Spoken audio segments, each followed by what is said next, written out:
ఆత్మీయులైన YouTube ప్రేక్షకులకు నమస్కారం. నా పేరు డాక్టర్ చిరుమామిళ్ళ మురళీ మనోహర్. ప్రపంచవ్యాప్తంగా ఉన్న మిమ్మల్ని అందరినీ ఇలాగా ఈ యూట్యూబ్ ద్వారా కలుసుకుంటున్నందుకు ఆనందంగా ఉంది. చక్కగా మీరు స్పందిస్తున్నారు, రెస్పాండ్ అవుతున్నారు, SMS చేస్తున్నారు, ఈమెయిల్స్ చేస్తున్నారు, అలాగే మీకు కలిగేటటువంటి అనుమానాన్ని అడుగుతున్నారు. ఇంకా ప్రధానంగా ఈ వీడియోల్ని, ఈ కంటెంట్ని మీ బంధుమిత్రులతో, మీ శ్రేయోభిలాషులతో, మీ స్నేహితులతో, మీ సర్కిల్స్తో ఇలాగ అందరితో కూడా షేర్ చేసుకుంటున్నారు. చాలా చాలా సంతోషం. ఇక ఈ కార్యక్రమంలో మనం అతి ముఖ్యమైన ఒక విషయాన్ని తెలుసుకోబోతున్నాం. ఈ కాలం చాలామందిని వేధించే ఒక సమస్య ఉంటుంది. అదే దగ్గు, కాఫ్. ఈ దగ్గుతో చాలామంది బాధపడుతూ ఉంటారు. ఒకవేళ ఈ సమస్య మిమ్మల్ని వేధిస్తూ ఉంటే దీన్ని ఎలా తగ్గించుకోవాలి, దీనికి సంబంధించిన ఇంటి వైద్యం ఏమిటి, అలాగే దీనికి ఎలాంటి ఆయుర్వేద వైద్యం చేస్తాం, ఇంకా దీనికి సంబంధించిన పథ్యాపథ్యాలు ఏమిటి, ఈ సమాచారం తెలుసుకుందాం. దగ్గుని ఆయుర్వేద పరిభాషలో కాసా అనేటువంటి పేరుతో పిలుస్తారు. ఈ సంస్కృత పదం నుంచే కాఫ్ అనే పదం పుట్టింది. అయితే దీన్ని మెడికల్గా బ్రాంకైటిస్ అంటారు. ఎందుకంటే దగ్గు అనేది ఒక లక్షణం. కానీ ఈ దగ్గు ప్రధానంగా బ్రాంకైటిస్లో ఉంటుంది కాబట్టి వ్యాధిపరంగా చెప్పాల్సి వస్తే బ్రాంకైటిస్ అంటారు. ఈ బ్రాంకైటిస్కి దారితీసే కారణాలు చాలా ముఖ్యం. వీటిలో ముఖ్యమైనది పొగ. ఈ పొగకి గురైనప్పుడు ఈ బ్రాంకైటిస్ వస్తుంది. అలాగే దుమ్ము మరొక ప్రధానమైన కారణం. ఇలాంటివి, ఈ పొగ కానీ దుమ్ము కానీ, ఇవి నాసికా రంధ్రాల్లోకి, ముక్కులోకి ప్రవేశిస్తాయి, అలాగే నోట్లోకి ప్రవేశిస్తాయి. దీంతో ఇక ఇరిటేషన్కి కాఫ్ వస్తుంది. అలాగే ఆయుర్వేద పరంగా రూక్ష పదార్థ సేవన, అంటే జుడ్డి లేని పదార్థాలను ఎక్కువగా తినటం కూడా ఒక కారణమే. అలాగే తిన్నప్పుడు మామూలుగా అది సజావుగా ఈ ఆమాశయంలోకి ప్రవేశించాలి. అలా కాకుండా తిన్న ఆహారం ఒకవేళ శ్వాసనాళంలోకి చేరిందనుకోండి, అప్పుడు ప్రతిహారాత్మక చర్య కింద దగ్గు అనేది పుడుతుంది. ఇలాగా కూడా దగ్గు వచ్చే అవకాశం ఉంది. ఈ ఇన్ఫెక్షన్స్ విషయానికి వస్తే వైరస్ కానీ, బ్యాక్టీరియా కానీ, ఇలాంటి వాటి వల్ల కూడా దగ్గు వస్తుంది. ఈ దగ్గు రాబోయే ముందు 2 లేదా 3 రోజుల ముందు ఈ గొంతు లోపల ఇక్కడ గుచ్చుకున్నట్టుగా ఉంటుంది. ఆయుర్వేదం దీన్ని శోకపూర్ణ గళాసక్తం అంటుంది. అంటే ఏంటంటే ఒక ముళ్ళు గుచ్చుకున్నట్టుగా గొంతులో నొప్పిగా అనిపిస్తూ ఉంటుంది, సోర్ థ్రోట్. ఇక గుటక వేసేటప్పుడు కూడా నొప్పిగా అనిపిస్తూ ఉంటుంది. ఇంకా ఈ గొంతు లోపల బాగా దురదగా అనిపిస్తూ ఉంటుంది. అంటే గొంతు లోపల ఎక్కడో దురదగా అనిపిస్తూ ఉంటుంది. బయట అంటే గీరుకోవచ్చు, స్క్రాచ్ చేయొచ్చు, కానీ గొంతు లోపల ఒక అసౌకర్యం అనిపిస్తూ ఉంటుంది. ఈ లక్షణాలు కనిపిస్తాయి. ఇది ప్రాథమికంగా ఇన్ఫెక్షన్ కాబట్టి కొంతమందిలో జ్వరం కూడా వస్తుంది. ఇక ఈ ముక్కుకి 2 పక్కల ఉంటాయి కదా సైనస్లు, వీటిలలో కఫం చేరుతుంది. కఫం చేరి అది పోస్ట్ నేసల్ డిశ్చార్జ్ కింద వెనక్కి కారుతూ ఉంటుంది. కారటం వల్ల కూడా దగ్గు రావచ్చు. ఇలా ఒకవేళ దగ్గు ఎక్కువ ఉందనుకోండి, అప్పుడు మీకు ఆయుర్వేద మందుల షాపుల్లో కర్పూర తైలం అని ఒక చక్కటి సౌమ్యమైన ఔషధం దొరుకుతుంది. కర్పూరంతో తయారయ్యేటటువంటి ఒక తైలం. దీన్ని ఛాతి మీద రాసేసి ఒక ఇసుకని పెనం మీద వేడి చేసి మూటలాగా కట్టి, ఆ వేడిగా ఉన్నటువంటి ఆ ఇసుకని ఛాతి మీద కాపడం పెట్టుకోవాలి. లేదా హాట్ వాటర్ బాటిల్తో కూడా కాపడం పెట్టుకోవచ్చు. దీంతో ఆ కఫం కరిగి ఆ శ్వాస ధారాళంగా ఆడుతుంది. అలాగే మరొక పద్ధతి ఏంటంటే వేడి ఆవిరి పట్టడం. వేడి ఆవిరి ఎలా పట్టాలి? సింపుల్. బాగా నీళ్లు కడపడా మరిగించండి ఒక పెద్ద పాత్రలో. దాంట్లో కాస్త పసుపు వేయండి. పసుపు వేసి ఆ వేపర్ వస్తూ ఉంటుంది కదా, నీటి ఆవిరి, దాన్ని బాగా ఛాతి నిండా కూడా పీల్చండి, ఆఘ్రాణించండి. దీంతో తాత్కాలికంగా రిలీఫ్ వస్తుంది. అలాగే మరి ఈ గొంతులో నస ఇలాంటి వాటిని తగ్గించుకోవడానికి ఏం చేస్తారంటే, కరక్కాయలు ఉంటాయి కదా, కరక్కాయ కన్నతల్లి అంటారు. అందుకే ఈ కరక్కాయ పెచ్చుని, అంటే గింజ కాకుండా ఆ పెచ్చుని మాత్రమే తీసుకొని కాస్త పటికి బెల్లం కలిపి, మామూలుగా మీరు సోంపు ఎలా నోట్లో వేసుకొని నవ్వులుతూ ఉంటారో అలాగే కాస్త కరక్కాయ పెచ్చులు 1-2, అలాగే కొద్దిగా పటికి బెల్లం 2 కలిపి బుగ్గను పెట్టుకొని కొద్దిగా కొరికి ఆ రసాన్ని మింగుతూ ఉండాలి. దాంతో ఆ ఇరిటేషన్ తగ్గి ఈ దగ్గు రాకుండా ఉంటుంది. ఇక దీనికి అద్భుతమైనటువంటి ఇంటి వైద్యం ఉంది. దగ్గు, బ్రాంకైటిస్ మిమ్మల్ని ఇబ్బంది పెడుతున్నప్పుడు ఏం చేయాలి? వరుసగా కొన్ని ఈ గృహ చికిత్సలు తెలుసుకుందాం.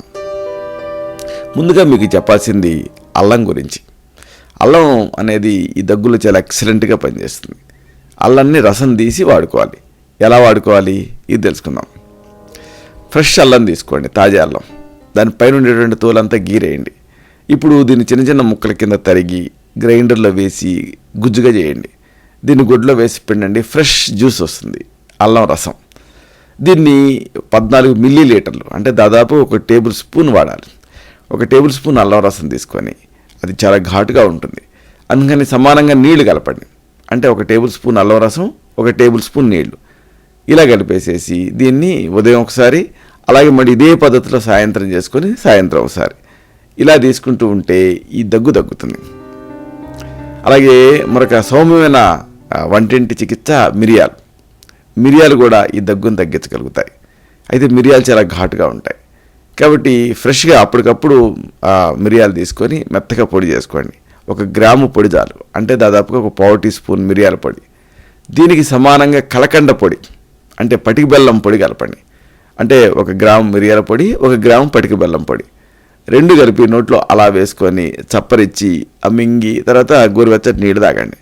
దీంతో ఆ దగ్గు తగ్గుతుంది. ఇలా ఉదయం సాయంత్రం 2 సార్లు చేయాలి. ఇక ఇలాంటిదే మరొక అద్భుతమైనటువంటి ఔషధం చెప్తాను. దగ్గు బాగా బాధిస్తున్నప్పుడు, ఇలాగా మీరు ఇంట్లో లేనప్పుడు ఎక్కడైనా సరే దీన్ని వాడుకోదగినటువంటి ఒక చక్కని ఔషధం తయారీ చెప్తాను. లవంగాలు, అలాగే మిరియాలు, ఇంకా తానికాయ వలుపు ఒక్కొక్కటి ఒక భాగం తీసుకోండి. అంటే లవంగాలు 1 పార్టు, మిరియాలు 1 పార్టు, తానికాయ వలపు అంటే పెచ్చులు 1 పార్టు ఇలా తీసుకోండి. ఇప్పుడు కాచు అని ఉంటుంది, అంటే ఖదిర సారం, ఇది చెండ చెక్క సారం, కట్ట అంటారు. ఈ కాచుని 3 భాగాలు తీసుకోండి. అంటే తీసుకోవడం అంటే మీరు ఆయుర్వేద మూలికలు అమ్మేటువంటి అంగడి నుంచి తెచ్చుకోవాలి కాచు. ఇలాగా దాన్ని 3 భాగాలు తీసుకొని విడివిడిగా చూర్ణం చేయండి. ఇప్పుడు ఏం చేస్తారంటే తుమ్మ పట్ట కషాయం తయారు చేయాలి. అంటే తుమ్మ చెట్టు తాలూకు బెరడు ఉంటుంది కదా, దాన్ని తెచ్చుకొని దాల్చిన చెక్కలాగా చిన్న చిన్న పేళ్ల కింద విరిచి నీళ్ళకి వేసి బాగా మరిగించి చిక్కటి కషాయం తయారు చేయండి. ఈ తుమ్మ పట్ట నుంచి తయారు చేసినటువంటి ఈ కషాయాన్ని ఇప్పుడు మీరు విడివిడిగా చూర్ణం చేసుకున్నారు కదా, అన్నిటినీ కలిపి ఒక రోల్లో వేసి ఈ తుమ్మ పట్ట కషాయం వేసి బాగా మర్దించండి, బాగా నోరండి. అప్పుడు మీకు మాత్రా పాకం వస్తుంది. అంటే మాత్రా పాకం అంటే ఏమిటి అంటే, మీరు మైసూర్పాకు చేసేటప్పుడు ఎట్లయితే గట్టి పడబోయే ముందు కొద్దిగా మీకు అది మాత్రా పాకం ఎలా వస్తుందో అలాగనమాట. అంటే జాడుగా వస్తుంది. దాన్ని బొటన వేలు చూపుడు వేలుతోటి ఇలాగ మాత్రల కింద చుట్టండి. చుట్టేసేసి విడివిడిగా నిల్వ చేసుకోండి. అంటే కొద్దిగా దూరంగా పెట్టి అన్నిటిని ఎండబెట్టేసేసి నిల్వ చేసుకోండి. అంటే మీకు మాత్రలు సిద్ధం అవుతాయి. వీటిని రోజుకి 3 నుంచి 4 సార్లు ఒక మాత్ర వేసుకొని చప్పరిచ్చి కొరికి మింగి నీళ్లు తాగుతూ ఉండాలి. దీంతో దగ్గు తగ్గుతుంది. దగ్గుకి ఒక మాత్రమైనటువంటి మీకు మీరే తయారు చేసుకోగలిగేటటువంటి చక్కటి ఔషధం ఇది. సింపుల్. లవంగాలు, మిరియాలు, తానికాయ వలుపు 1 భాగాన్ని తీసుకోండి. కాచు 3 భాగాలు తీసుకోండి. విడివిడిగా చూర్ణం చేయండి. ఇప్పుడు అన్నింటినీ కలిపి ఒక రోల్లో తీసుకొని తుమ్మపట్ట కషాయం వేస్తూ ముద్దగా నూరండి. అంటే మాత్రా పాకం రావాలి. ఇప్పుడు కొద్దిగా తీసుకొని బొట్టన వేలు చూపుడు వేలుతోటి చిన్న చిన్న ఒక బఠానీ గింజంత మాత్రలు చేసుకొని నిల్వ చేసుకోండి. ఇప్పుడు ఒక 3 నుంచి 4 సార్లు కూడా వీటిని వేసుకోవచ్చు. ఉదయం 2 మాత్రలు, మధ్యాహ్నం 2 మాత్రలు, రాత్రి 2 మాత్రలు ఇలాగా బొగ్గను పెట్టుకొని కొద్ది కొరికి రసం మింగి తర్వాత వేడి నీళ్ళు తాగుతూ ఉంటే దగ్గు తగ్గుతుంది. దగ్గును తగ్గించే మరొక చక్కటి ఇంటి వైద్యం ఉంది. అడ్డసరం, వాస అంటారు. ఈ అడ్డసరం చెట్లు మామూలుగా మనం పెంచుకోవచ్చు.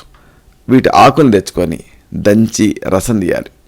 ఈ అడ్డసరం ఆకుల రసం 7 నుంచి 14 మిల్లీ లీటర్లు, అంటే దాదాపుగా 1.5 టీ స్పూన్ల నుంచి 1 టేబుల్ స్పూన్ వరకు ఇలాగ రసం సేకరించి తయారు చేసుకొని ఈ రసానికి సమానంగా తేనె కలపండి, సేవించండి.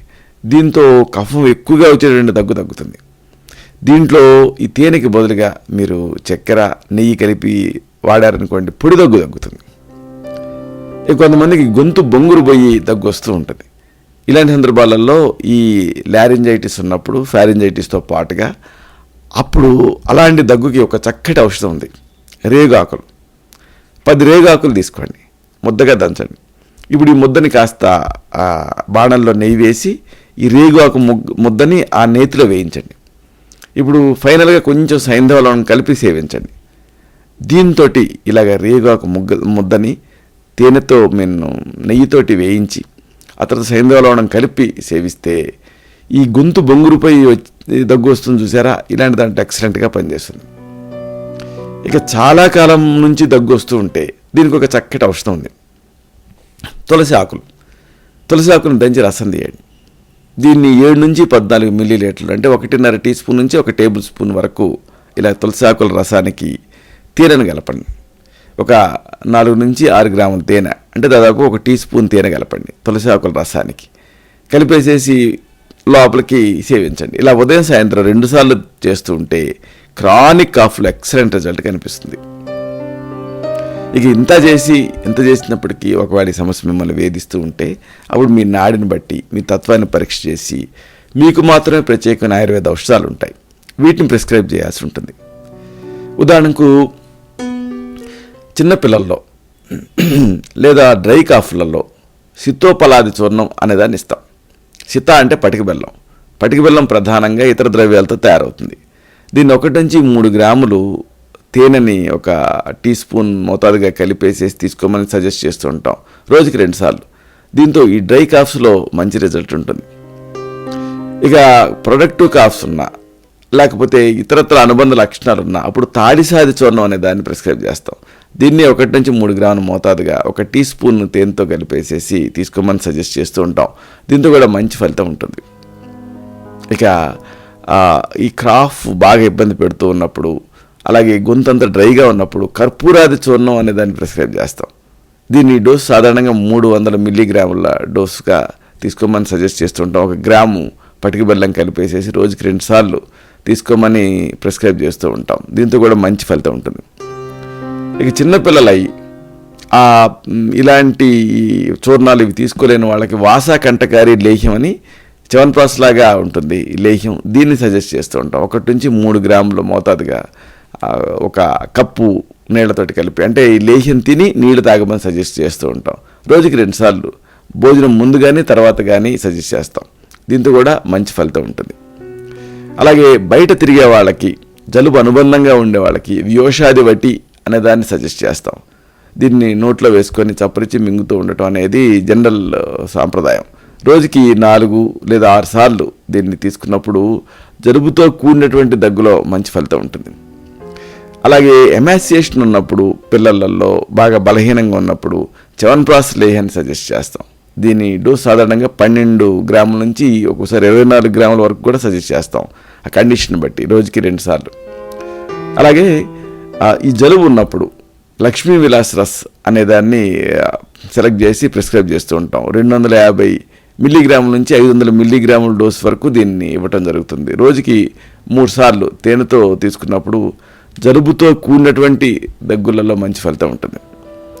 అలాగే ఒక్కొక్కసారి అనుబంధంగా ఏమన్నా టాన్సిల్స్ వాచినా లేకపోతే ఇన్ఫ్లమేషన్ ఉన్నా అప్పుడు కాంచినార్ గుగ్గులు అనే దాన్ని సెలెక్ట్ చేసుకుంటాం. 2 మాత్రలు తడవకి అలాగే 3 పూట్ల కూడా నీళ్ళతోటి తీసుకోమని సజెస్ట్ చేస్తూ ఉంటాం. తరచూ ఈ టాన్సిల్స్ వాయటం, దగ్గు దాంతోపాటు రావటం ఇలాంటి వాటిలో ఇది డ్రగ్ ఆఫ్ చాయిస్. ఇక బాగా వీక్ అయిపోయి ఈ దీర్ఘకాలం పాటు దగ్గున్నప్పుడు కాంబినేషన్ ఇస్తాం, రససింధూర మిశ్రణం అని. దీంట్లో రససింధూరం 1 భాగం, అలాగే పొంగించిన వెలిగారం అంటే బొరాక్స్ లేదా టంకణం అంటారు, దీన్ని 8 భాగాలు, అలాగే అతి మధురం దీన్ని 16 భాగాలు, వీటన్నిటినీ క్లినిక్లో మిక్స్ చేసి దాన్ని తేనెతో తీసుకోమని సజెస్ట్ చేస్తాం రోజుకి 3 సార్లు.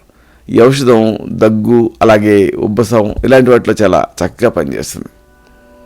ఇలాగా ఇంటి వైద్యాన్ని అలాగే ఈ ఆయుర్వేద ఔషధాలని వీటిని ప్రిస్క్రైబ్ చేయడం జరుగుతుంది కాఫ్లో. అయితే పథ్యాలు కూడా చాలా ముఖ్యం. ఉదాహరణకు పథ్యం విషయానికి వస్తే పాత బియ్యం అంటే దీంతో తయారు చేసుకున్నటువంటి అన్నం, గోధుమలు, ఇంకా మినుములు, పెసలు, అలాగే ఉలవలు, దొండకాయ, వంకాయ, అలాగే లేత ముల్లంగి, వెల్లుల్లి, ఇంకా ద్రాక్ష, వేడి నీళ్ళు, తేనె ఇలాంటివన్నీ కూడా మంచి చేస్తాయి. ఇక దగ్గున్నప్పుడు అహితం ఏమిటి అంటే హాని చేసేవి ఏమిటి అనేది కూడా తెలుసుకోవాలి. దగ్గున్నప్పుడు పగటి నిద్ర అనేది నిషిద్ధం, పగటిపూట నిద్రపోకూడదు.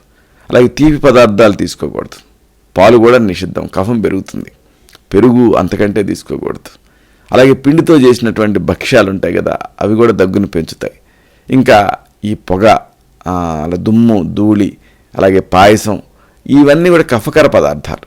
ఇవి అహితకరంగా ఉంటాయి కాబట్టి దగ్గున్నప్పుడు వీటిని వర్జించాలి. ఇలాగా ఈ దగ్గుని ఇంటి వైద్యంతో అలాగే ఆయుర్వేద ఔషధాలతో తగ్గించుకోవచ్చు. పథ్యాపథ్యాలు పాటిస్తే పూర్తిగా దీన్ని జయించవచ్చు.